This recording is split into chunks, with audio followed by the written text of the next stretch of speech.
한영제일교회 오신 걸 두 팔 벌려 환영합니다.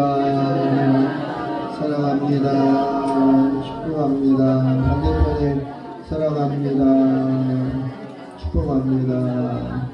웰컴입니다. 네, 감사합니다. 할렐루야. 아멘. 주님을 찬양합시다. 그럽시다. 네, 감사합니다. 네, 오늘이 벌써 3월 첫 번째 주일이 됐습니다. 그리고 이번 주 수요일이면 이제 사순절의 시작점에 우리가 와 있습니다. 특별히 우리가 작년 12월 3일 이후에 모든 국민들이 힘들어하는 시즌 안에 살고 있지만 우리가 두려움이라는 것을 극복하고 평안을 지키려 한다면 오늘 사도행전 27장의 말씀을 잘 묵상하고 우리가 그 말씀에 힘을 얻어서 살아야 될 줄로 믿습니다. 사도행전 27장에 보면 바울이 로마로 압송되어 가는 가중에 폭풍을 만난 상황이 소개되고 있습니다. 이 배에는 276명의 군인, 사업가 여러 사람들이 타고 있었습니다. 그때 유라굴로라고 하는 큰 태풍에 휩쓸려서 모두가 죽게 되었는데 그 날이 14일에 이르렀다라고 성경은 이야기하고 있습니다. 그런데 이 와중에서 바울은 하나님께서 약속하신 것이 있기 때문에 두려워하지 않고 많은 사람들에게 위로를 전했고 구원의 소망을 전했다라는 겁니다. 오늘 우리는 바울과 같은 믿음의 소망의 위로를 갖고 있는 살아가는 핵심적 신앙인이 되어야 될 줄로 믿습니다. 이 심리학자들이 이 땅에 있어서 사람들이 갖는 가장 큰 감정이 무엇이냐라고 하니까 두려움이다라는 거예요. 사람이 제일 먼저 제일 많이 갖고 있는 감정이 두려움이다라는 거예요. 그 두려움은 이런 겁니다. 떨어지는 두려움, 어머니로부터 세상으로 나올 때 떨어져 나가는 두려움, 또 큰 소리에 대한 두려움, 그래서 조용한 데 있다가 시끄러운 데 있거나 여러 사람들의 이야기를 통해서도 두려움을 갖는 사람이 있다는 거예요. 그리고 버려지는 두려움도 있다라는 거예요. 의지할 것이 없게 되었을 때 두려움을 겪는다. 자, 이렇게 하면서 인간은 태어나면서부터 두려움을 갖고 살게 돼 있다라는 거예요. 그리고 그 두려움을 갖고 살기 때문에 두려움을 느끼고 있는데 느끼는 것과 사로잡히는 것은 다르다라는 것도 우리는 볼 수가 있습니다. 어떤 사람들은 바울과 같이 두려움이 몰려올 때 두려움을 극복하는 사람이 있는가 하면 나머지 275명의 사람들처럼 두려움에 사로잡혀 사는 사람들도 있다라는 거예요. 그러니까 두려움이 문제가 아니라 두려움에 사로잡혀 있는 그것이 우리에게 문제다라는 것을 볼 수가 있습니다. 오늘 사도행전 27장은 어떻게 해야 두려움을 이기고 우리가 평안한 삶을 살 수 있느냐라고 하는 문제를 던져주고 있습니다. 두려움이라고 하는 것은 한마디로 무서워하는 감정이다라는 거예요. 무서워하는 감정. 무엇 때문에 우리의 마음속에서 이러한 두려워하는 감정이 생기는가라는 겁니다. 창세기 3장 10절의 말씀에 보니까 인생이 처음으로 두려움을 고백할 때가 언제냐? 동산에서 하나님의 소리를 듣고 내가 벗었으므로 두려워하였습니다. 이렇게 고백하고 있어요. 아담과 하와가 하나님 말씀에 불순종하였을 때, 선악과를 취하였을 때, 그들이 부정한 눈에 밝기가 밝아졌을 때 스스로에 대한 부끄러움을 인지하고 숨었다라는 거예요. 그럴 때 부르시는 하나님의 소리에 두려움을 가졌다라는 겁니다. 다시 말하면 하나님과 분리될 때 우리가 두려움을 경험한다라는 거예요. 타락하기 전에 아담과 하와의 모습에서 어떤 두려움이 있었는가? 창세기를 열어보면 없었다는 거예요. 에덴 동산 자체가 축복의 땅이었고 회복의 땅이었다라는 거예요. 근데 이러한 감정을 죄를 짓고 나서부터 느껴보았다라는 겁니다. 그러니까 이 두려움의 원인은 외부에서부터 오는 것이 아니라 내부에서부터 찾아오는 거다.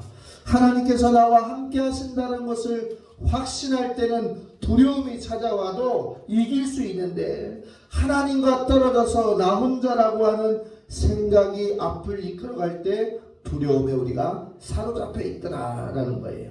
그러니까 두려움이라고 하는 것은 하나님을 떠났거나 하나님과의 교통이 연약하거나 또는 등져 있는 사람들이 갖고 있는 무서운 감정이다, 이렇게 볼 수가 있습니다.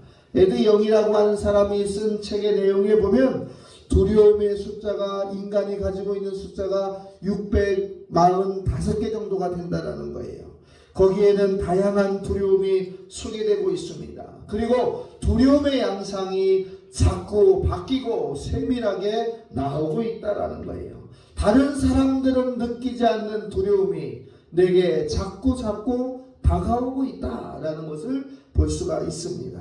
예를 들면 특정 동물을 보면서 느끼는 두려움, 또 특정 장소에 들어가서 느끼는 두려움, 예를 들면 고소공포증, 높은 데 갔을 때, 또 좁은 곳에 갔을 때 느끼는 폐쇄공포증, 또 치과나 병원만 가면 느끼는 이러한 이제 두려움의 공포증들이 날마다 더해 간다라는 거예요.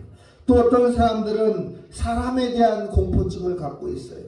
시월드에 대한 생각, 직장 상사에 대한 생각, 또 가족 구성원에 대한 두려움을 가지고 산다라는 거예요. 결국 하나님을 떠난 사람들이 갖고 있는 공통적인 두려워할 이유가 계속해서 발생하고 있다라는 거예요. 그리고 그 두려움의 종류가 더 증가되고 있다라는 거예요.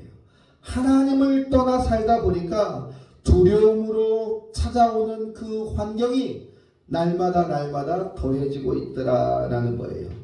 중요한 것은 이 두려움이 영향력을 가지고 있다라는 거예요. 두려움이 갖고 있는 영향력은 묶이고 두렵고 또 무섭고 이렇게 끝나는 것이 아니라 그 두려움에 묶여있는 사람의 삶을 보면 황폐해진다는 거예요. 성경에 보면 예수 그리스도를 구주로 영접하고 그 구주로 영접한 사람들의 삶을 보면 평안이요, 기쁨이요, 행복이요, 구원에 대한 확증된 증거를 가지고 있는데, 두려움을 갖고 있는 사람들의 얼굴과 마음과 삶에는 황폐함이 따라오기 때문이다라는 거예요. 그러니까 두려움의 가장 큰 문제는 뭐냐? 그 안에 샬롬의 평화가 없다라는 거예요. 진정한 자유한 평화가 없으니까 두려워한다라는 거예요. 마치 오늘 사도행전 27장에 소개되고 있는 파도가 밀려올 때, 폭풍이 밀려올 때 다 죽겠다라고 이야기했던 275명의 사람들의 모습처럼 단 한 사람 바울을 뺀 모든 사람들이 요동치는 배 가운데서 생명의 두려움을 가지고 평안을 잊어버렸다는 거예요. 사랑하는 성도 여러분, 예수 믿지 않는 사람들은 두려움이 찾아올 때 그 두려움을 극복할 힘이 없습니다. 저와 여러분은 두려운 상황이 나타날 때 주의 이름으로 그 두려움을 떨쳐내야 될 줄로 믿습니다. 그리고 그 두려움 뒤에 있는 참된 평화가 저와 여러분이 주님께 나아가는 길이라는 사실을 소망하면서 하나님의 백성다운 삶을 유지해야 될 줄로 믿습니다. 어떻게 해야 그러면 두려움을 이겨낼 수 있을까? 어떻게 해야 우리 마음에 참된 평화를 가져갈 수 있을까라는 거예요. 오늘 본문의 말씀은 바울이 4차 전도여행, 소위 로마로 죽음 앞에 달려가는 마지막 여정 가운데 나오는 그 한 장면입니다. 어찌 보면 로마로 송환되어서 죽음을 앞두고 있는 바울의 여정이다라고 볼 수가 있어요. 14일 동안 태풍에 시달리면서 표류하다가 큰 두려움에 빠져서 모두가 절망하고 있을 이때 바울은 하나님의 말씀을 전하게 됩니다. 그리고 그들에게 평안을 주고 희망을 주는 자가 되었다라는 거예요. 오늘 여러분이 살고 있는 경제적 상황, 육체적인 상황, 가정적인 상황, 또 원하지 않은 여러 가지 상황 속에서 우리는 두려움을 겪고 있을지도 모릅니다. 또 나라와 민족을 위해서 세계 거시경제와 또 탈냉전화 이후에 벌어지는 이 새로운 이제 이념주의의 현장 가운데서 우리가 겪고 있는 이 두려움은 어찌 표현할 수가 없어요. 그런데 오늘은 말씀하고 있는 거예요. 두려움을 극복하고자 한다면, 평안을 지키고자 한다면 말씀 안에서 깨달아야 된다. 여러분이 말씀으로 깨달을 수 있는 영안의 눈과 귀와 오감이 회복되기를 주의 이름으로 축복합니다. 오늘 22절의 말씀에 보면 내가 너희에게 권하노니 이제는 안심하라. 이제는 안심하라. 너희 중에 어떤 생명도 손상이 없겠다라고 바울은 선포하고 있는 거예요. 그 기준이 무엇이었느냐라고 하는 거예요. 그 기준은 하나님의 천사를 통해서 예언해 주셨던 말씀이었다라는 거예요. 14일 동안을 자기를 죽이려 하기 위해서 배에 있었던 물건을 던져버리고 가볍게 하고 살기 위한 모든 것을 발버둥 쳤지만 두려움의 이유를 극복하지 못했던 그들에게, 깨닫지 못했던 그들에게 이제 바울을 통해서 우리에게 말씀하고 있는 거예요. 두려워하지 마라. 하나님이 지켜줄 것이다. 이 14일 동안 그들이 가졌던 두려움은 어떤 것일까요? 이럴 겁니다. 너희는 끝났다. 나는 끝났다.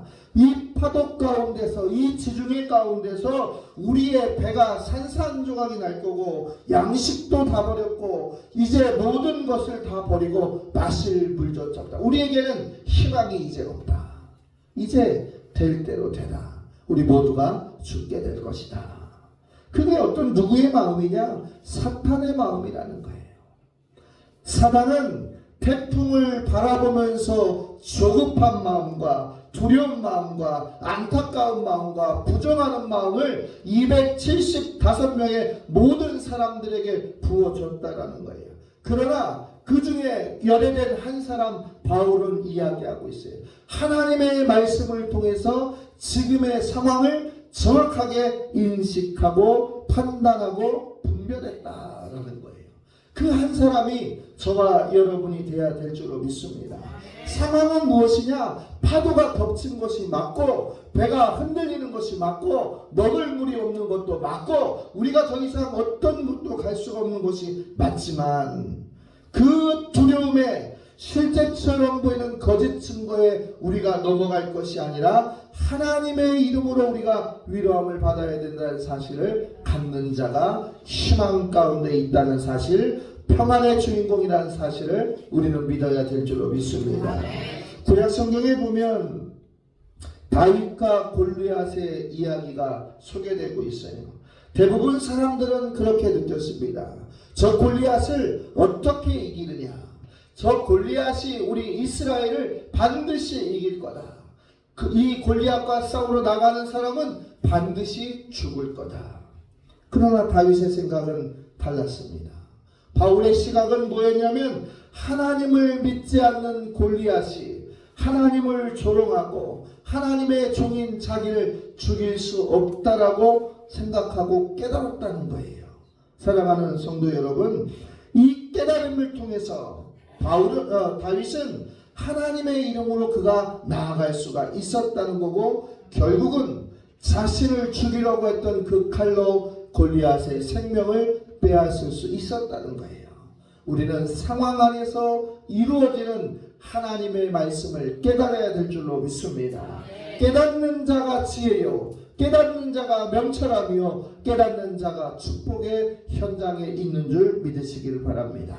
예수님은 말씀하셨습니다. 참새 한 마리도 하나님의 계획하심 안에서는 팔릴 수가 없다라는 것을 마태복음 10장에서 말씀하고 있어요. 그런데 이 참새보다도 귀한 우리가 하나님께서 버려두게 냅두시겠느냐라는 거예요.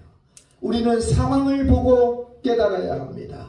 상황 가운데서 개입하시는 하나님의 은혜를 바라보면서 깨닫고 평안을 회복하는 저와 여러분이 되기를 주의 이름으로 축복합니다.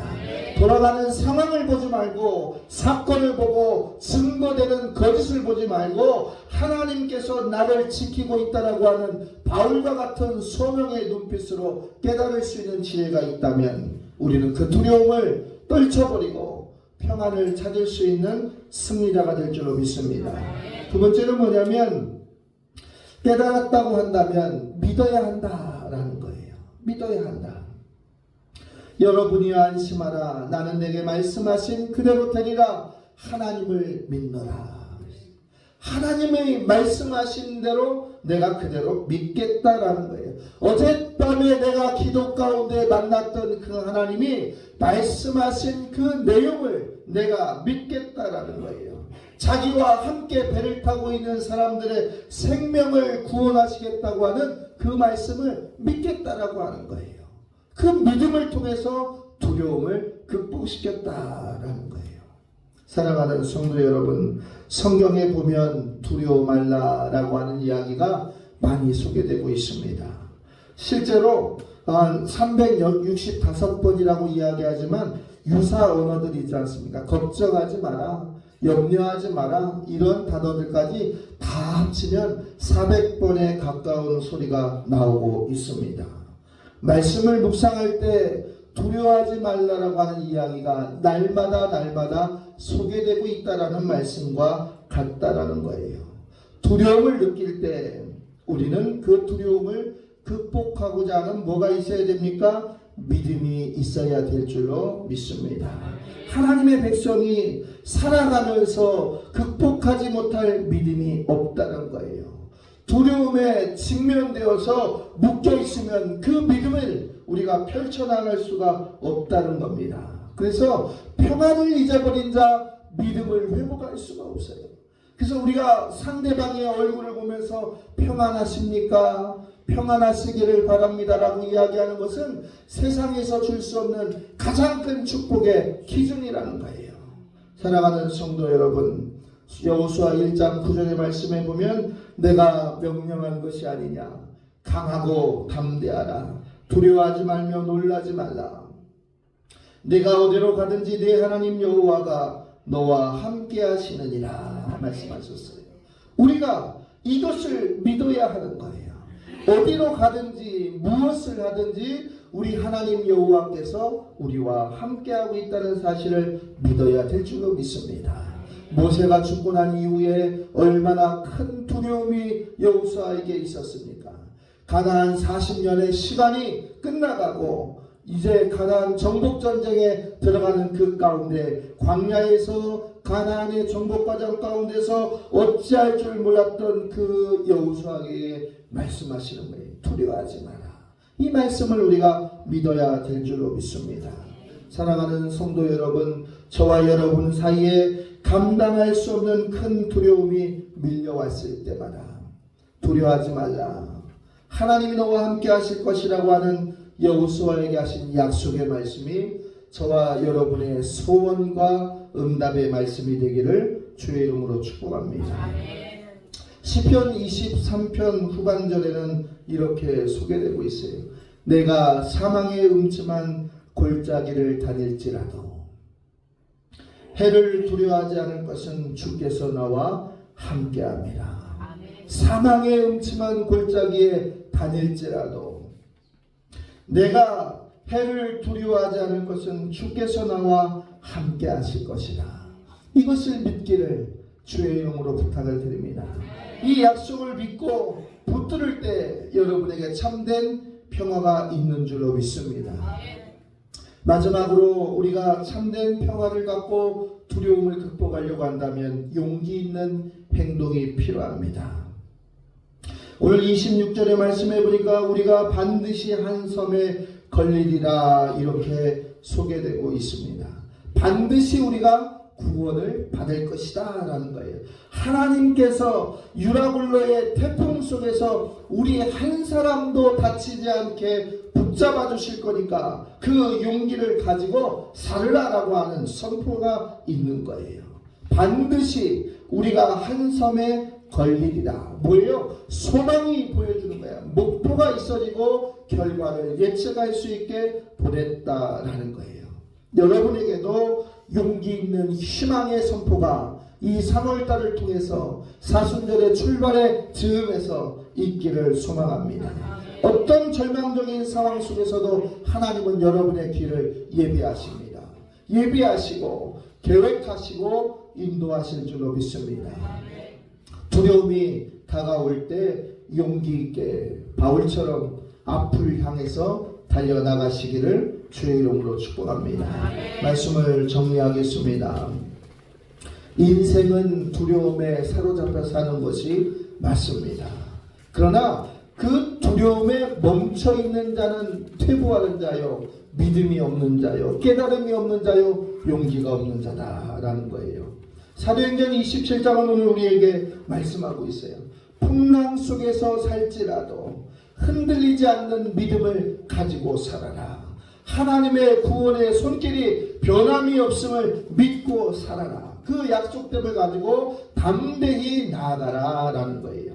25절의 말씀이 이렇게 말씀하고 있는 거예요. 내게 하신 말씀 그대로 되리라. 하나님을 나는 믿노라.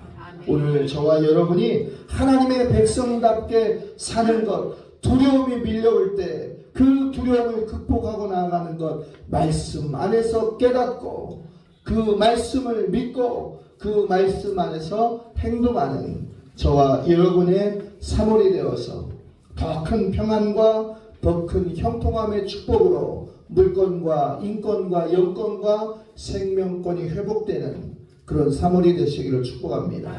기도하겠습니다.